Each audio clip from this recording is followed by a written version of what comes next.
I have a story to tell, and it's something I've been hesitant to speak about for a long time because it makes me feel great shame, and I know that it is all my fault.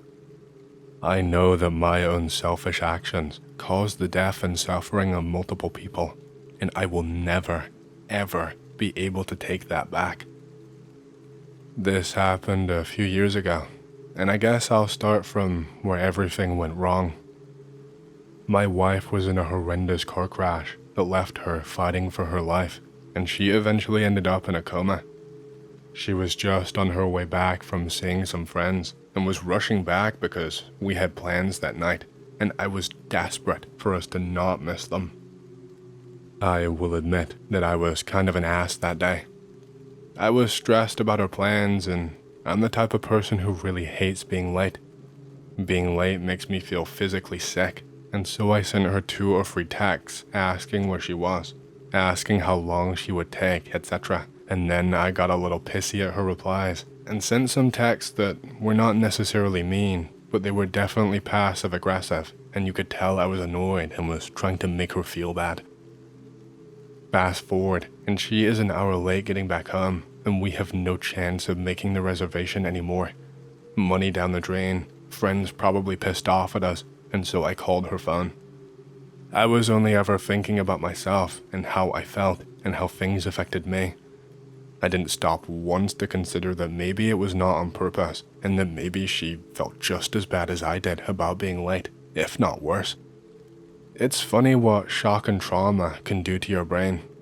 The biggest, most insurmountable problem in the world suddenly becomes a drop in the ocean that you don't know why it ever even bothered you before in the first place. The person who picked up the phone was not my wife, but an EMT. I knew before they even said anything to me what had happened, and I could already feel myself crying. I rushed over there, and by the time I made it out there, she was already in the hospital. I could not see her for over 12 hours because they had to keep resuscitating her. I don't know exactly the medical terms for what injury she had, but I know that she was legally dead twice that night and was resuscitated twice. They had her on air and stuff, and after that, she ended up in a coma and I could finally see her. She was a wreck. From what they could gather, my wife was going about 20 miles per hour over the speed limit. I guess because she wanted to please me and did not want me to be annoyed anymore. Something happened in front of her. I think there was a problem with a truck and she just smashed into it. She tried to swerve, but was not able to fully, and her car took a lot of damage. The thing may as well have been a cube with how messed up it was. She was not the only car to be involved in the wreck from what I was told, but she was absolutely the person in the worst condition. She was not really on good terms with any of her family, so I was the only one to really pay her a visit. Most of her friends were states away and said that they could not take the time off work or out of their lives to drive over and come and see her. They just sent their thoughts and prayers over messages. So, I spent around 2 weeks by her side every single night. I quit my job. I slept at the hospital. The only time I went home was for a quick shower and a change of clothes. My entire diet was just whatever you could get out of a vending machine. I was in pieces, and I felt so guilty. If it wasn't for me, she would not be in this mess. I owed it to her to stay by her side. I wasn't really the religious type, not really. My family were. They were very devout, and it caused a lot of problems in my youth, and so I rejected my faith, just to spite them, really. My wife came from a similar background. I think it's why we meshed together so well when we first met. For the first time in my life, I was praying without being forced to. I was praying while actually meaning it. Every single morning and every single night, I would pray. And when I would hear nothing back, when I would not receive any kind of sign or communication, I would curse God. I would insult him and just get really angry.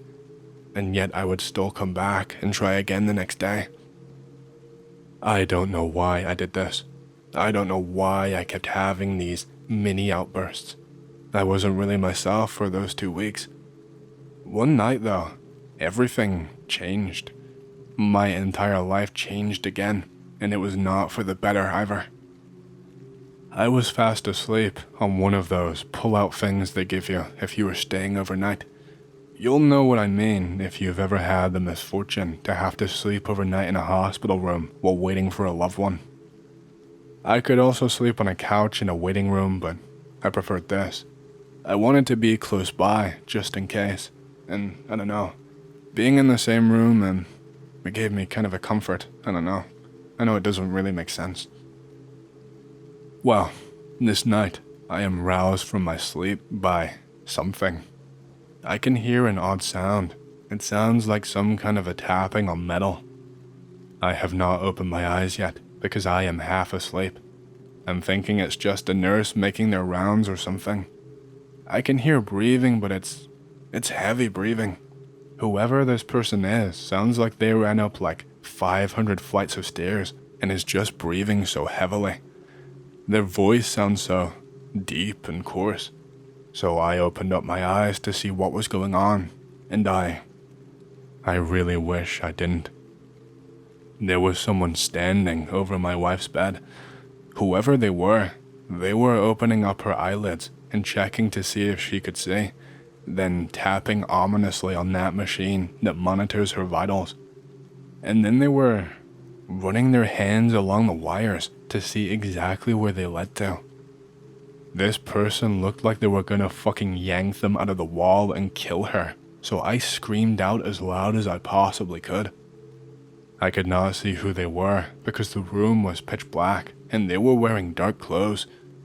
Whoever this was immediately stopped and they shot their head up from their crouched position to look at me. I could see their giant white eyes in the dark. It was like they were bioluminescent. You know, like how when you see a deer in the dark and its eyes just seem to glow and shine? It was like this, but it was this blinding white color, and they seemed to actually glow rather than shine. I don't know how to explain the difference, but it just was different. It just seemed different. It made sense in my head. Their eye color was non-existent. There was no pupil, no cornea, just these pure white eyes. I screamed again. I screamed for a nurse. I screamed for anyone in the vicinity who could help me.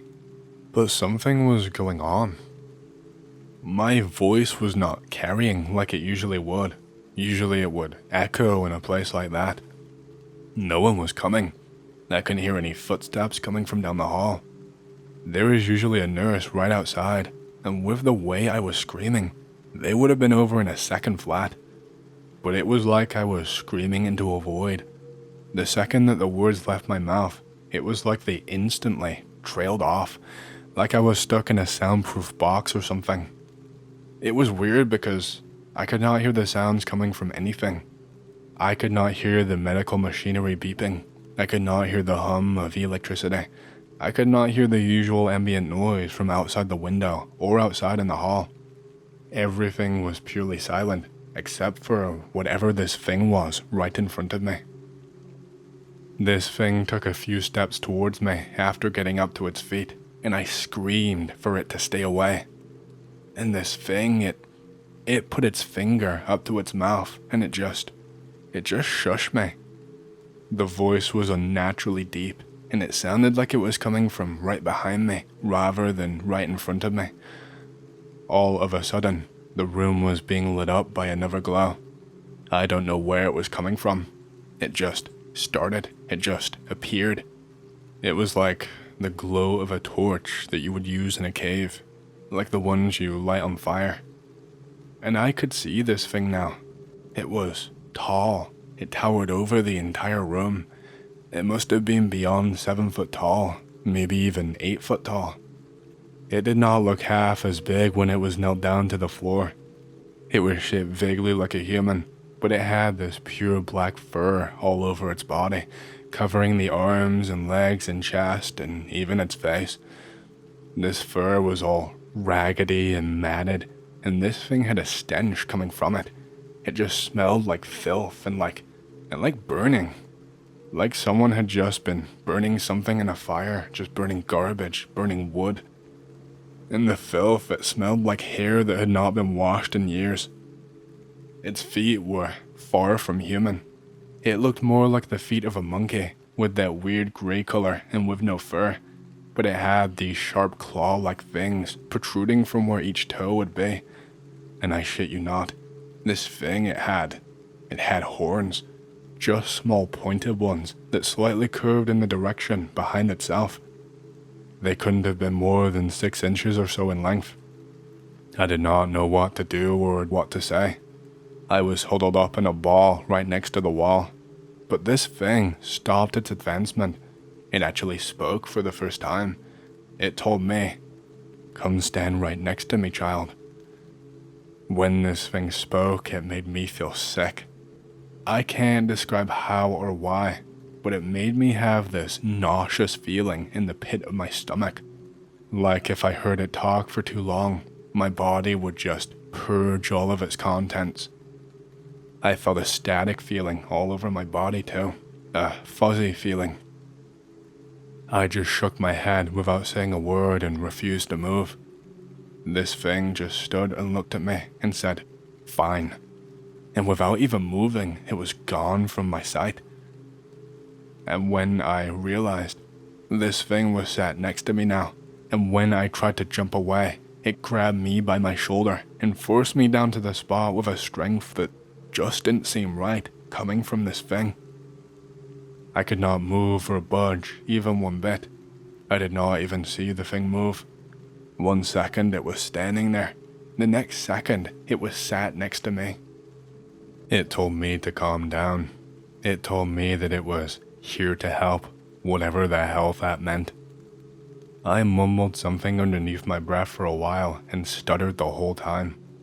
I tried to tell him that he should not be in here, etc. But this thing got angry and snapped at me. It turned, looked at me deep in the eyes and said, "If you fail to listen, your wife will die." When it stared at me in the eyes like that, I felt locked into place. Like no matter what I did, I could not move from that spot or stop listening. So I just shut up and I let the thing talk. And it did talk. It talked for a long time with minimal input from me. It asked me how badly I wanted to save her, how much she meant to me, if I wished I could go back in time and make things right. I told him the truth every single time. He offered me a deal, and I'm ashamed to say that I took that deal. I don't want to make this too long, but he told me he could wake my wife from her coma and that she would be okay, but that someone else had to suffer in return. He told me that it had to be an equal exchange, otherwise it would not work, that I had to sacrifice someone equally as close to me. I told him I could not make that decision, that I did not know who. And then he started fucking suggesting people. He told me, "What about someone from your family? It's not like they care about you. Maybe they even deserve it for how they treated you over the years. You even prayed just like they said. And did anyone come to your rescue? No. Give me one of them." I was literally just in shock and had my mouth agape, but he did not stop talking. Better yet, what about your wife's family? It's their fault she's in this mess. Shouldn't someone who made her suffer so much suffer too? Don't they deserve this more than her? Give me one of them. I did not know what to do. The more he talked, the more sick I felt. The harsher that pounding headache in my head became, the more I felt that buzzing and staticky feeling in my body, just underneath my skin, that made me feel like I was floating and like I was going to pass out, like my body was filled up with helium. I could not take it anymore. In that moment, my only thoughts were that I just wanted it all to stop.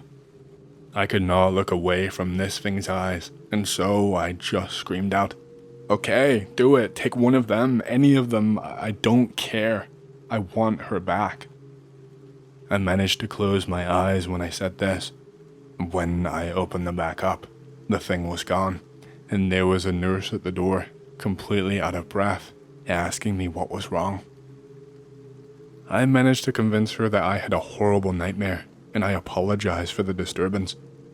I never managed to get back to sleep that night.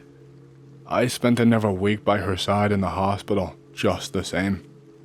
Every day the doctors came in and said that she was doing better and better. They were shocked. Before, things seemed bleak, like they were convinced that she might never ever wake up. This culminated in her finally opening up her eyes after around 2 weeks maybe. I think she was having a panic attack or something because the machines were going crazy and beeping, and I could see her shaking on the bed. I was so scared. I got kicked out of the room and did not see her again for another few hours. She was conscious but still could not speak. The recovery took a very long time. It took weeks and even months just for her to be allowed to finally go home. There was something wrong with her speech. It seemed like it hurt for her to talk, and she just seemed to be out of breath all the time, even just attempting it. She never had any energy. One night she sat me down and told me about what happened. She kept having to stop and take long breaks and big drinks of water, so we found her some text-to-speech software that just let her type things down and tell me that way instead. I will skip over the facts that I already told you. She told me it was horrible. She said that everything went black, and after a while, it felt like she was floating in water, like she was in one of those sensory deprivation tanks. She said that she kept seeing this glow coming from a distance away, like at the end of a long tunnel. She said it was 2 lights, not just one, and they were bright white. She never moved. She was glued to the spot, and the lights kept on getting closer to her as each moment passed. She said that every so often, she would suddenly just start gasping for breath while in this blackness, and suddenly be somewhere else, standing and walking around. The first time it happened, she said it was her childhood home. The second time, she said she was in the middle of NYC, right outside her friend's apartment. She described it the same way every single time. Everything around her was deserted and abandoned. Streetlights were poorly maintained and flickering out. Stores were trashed and had graffiti everywhere. Cars were left in the middle of the street, just to rot. Some with their doors still left open and keys still in the ignition. And every single door, every single time, was always locked. She could walk for miles and miles, but she could not get inside any of the houses anywhere, none of the buildings. She said that she tried to get into one of the cars one time, and she said it felt like there was a physical barrier blocking her so that she could not see. She said that when she put her hand up to it, it burned and she had to yank her hand backwards. One other detail was consistent that she told me. She said that she would always hear this tapping sound that sounded like it was awful close to her ear. Just a tap tap tap on metal or glass or something. She would spin around and look for the source, but could never ever find it. She said that it only got louder the more time that she spent in those places. And then, after a while, she would snap back to that void with those 2 glowing white lights, only they would be much closer. The last time that she saw those things, they were right above her. She told me that they were not lights at all at the end. They were eyes. And that was the last thing that she could remember. This horrified me. I tried my best to comfort her, but things were slow going. Most days she could not even get out of bed. We were always really active people. We loved riding our bikes together, going on hikes, etc. But she had no interest at all anymore. This only got worse too. Sorry, I know this long, but I have to be thorough. I have to make sure that you understand, like how I understand what happened. Otherwise, you'll think I'm making it up, and I'm not fucking making this up. There is no point me telling you what happened if I don't tell you everything. We got some horrible news. My wife's mother had passed away. When I told my wife, she had no reaction at all. She was dead behind the eyes, and she just straight up looked at me and said, "I don't care." This was not like her at all. She was a loving person. She always cared deeply about everyone. Even if they had wronged her, she resented her mother for the trauma that she had been put through, of course, but we'd had multiple conversations about how she still missed her and wished that things could be made right. That if her mother genuinely wanted to change, she would love to give her a chance. But now she just didn't care. When I tried to talk about it, ask her how she was feeling, etc., she would just tell me to shut up and never mention it again. I felt like we were growing apart as the months went by. Her mother, she died in a car crash, but it was not instant. I don't know the specifics, but she was lugging something in the back seat of her car, and it ended up impaling her after a vehicle crashed into her. Paramedics tried for hours to try and lift her safely, but with where she was impaled, it was impossible without killing her very quickly.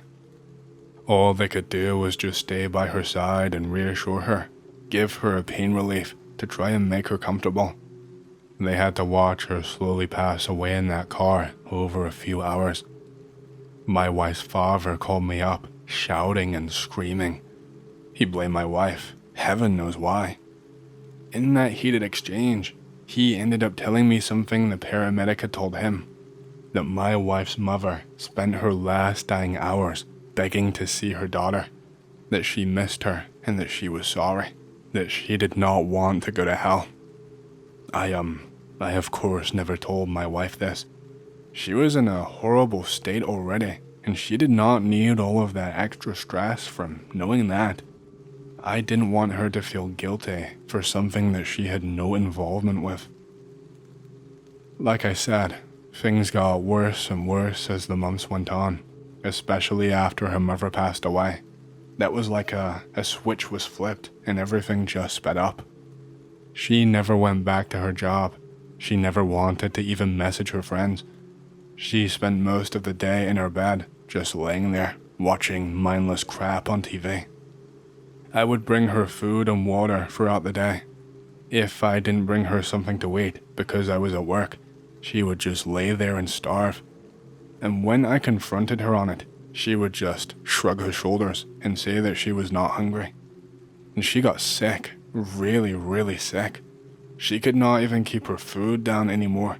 Her body was rejecting anything, including water. I wanted to take her to a hospital, but she straight up refused. She got quite aggressive with me during this time. Not physically, of course. She did not have the energy for that. But she would shout and scream at me and threaten me. She told me that if I called an ambulance, she would kill herself right in front of me. How could I even respond to that? I had no idea what to do. I didn't want to make it worse, but I didn't want to sit there and watch her rot away. Contacting her friends was no help. They all made it clear that they wanted nothing to do with her. I don't know what went down between them, but I imagine that she must have said something horrible to them. In such a short amount of time, she seemed to lose a lot of weight. She looked gaunt and sickly pale. I was begging for her to let me call an ambulance, but she still refused. That night, something changed. She was kind to me for once, for one of the first times since after her mother died. She begged me to sleep next to her and hold her. She told me that she was sorry and that she didn't know what came over her. She told me that she missed me. And so I laid there and I hugged her and tried to comfort her as best as I could. I felt so sad. I felt helpless.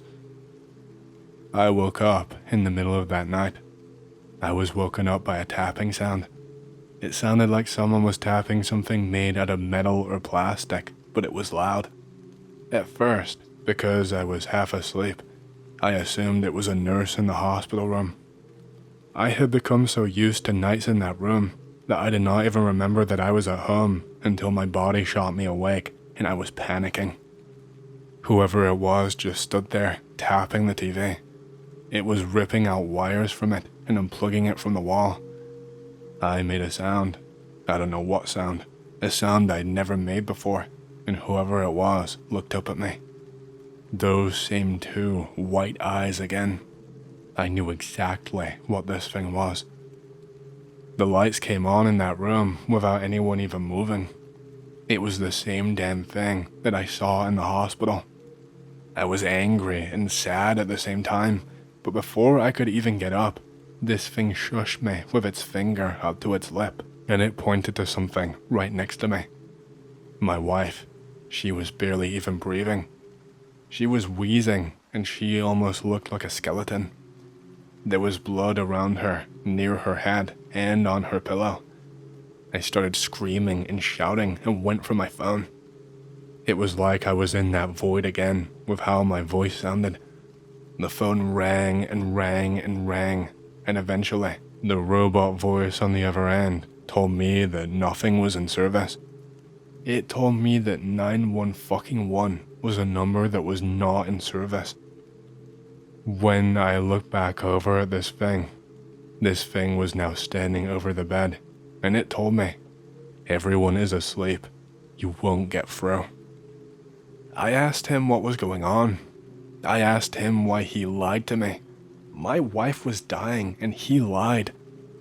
He took a few steps backwards, and he told me, "I never lie." I lost my patience. I screamed at this thing to tell me what the hell was going on. All it said was, "She already died that night." There was only so much that I could do. I didn't know what kind of riddle this thing was speaking in, but it was bullshit. It told me to shush again.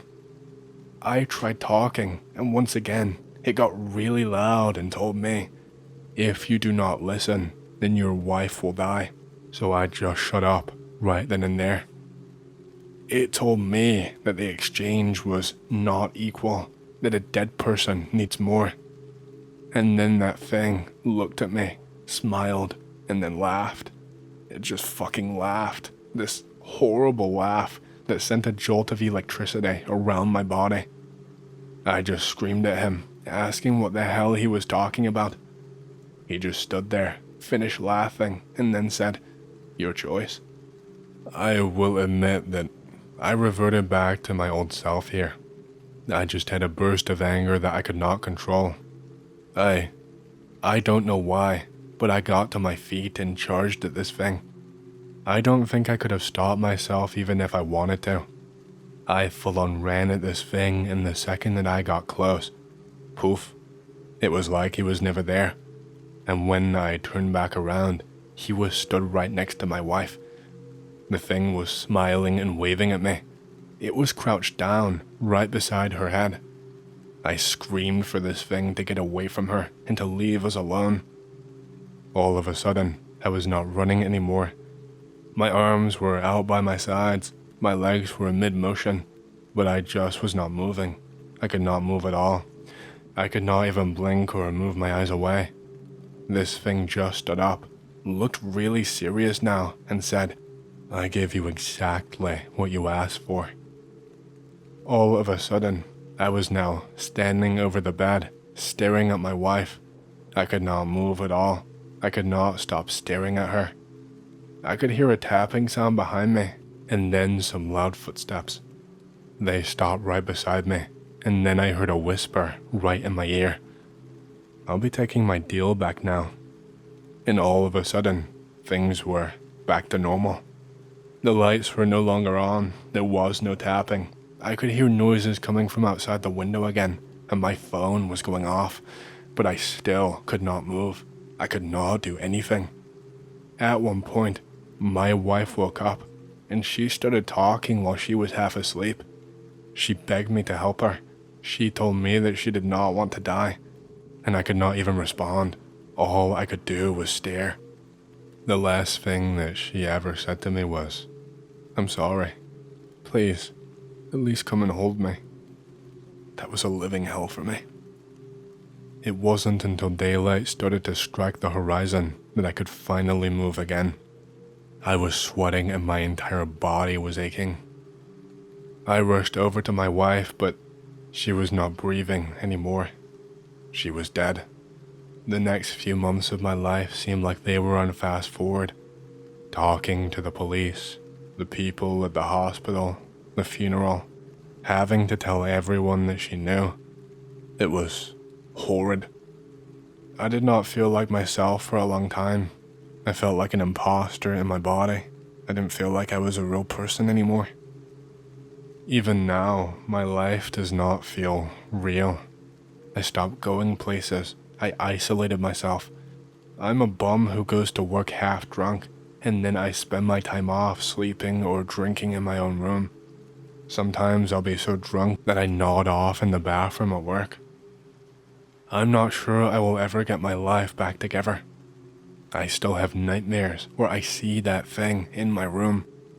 I still have sleep paralysis, and when I do, I swear he is always there, that I can see those white eyes. I know it's not real, and it's just my brain, but it doesn't make it any less scary. And that's it. That is everything. I'm sorry it's so long. I just felt like I needed to get this off of my chest. I've seen other people share their experiences with things that people cannot explain, and I just thought that someone here might understand. I know this is all my fault. I know that I killed 2 people. I'm not sure that I will ever be able to live with myself.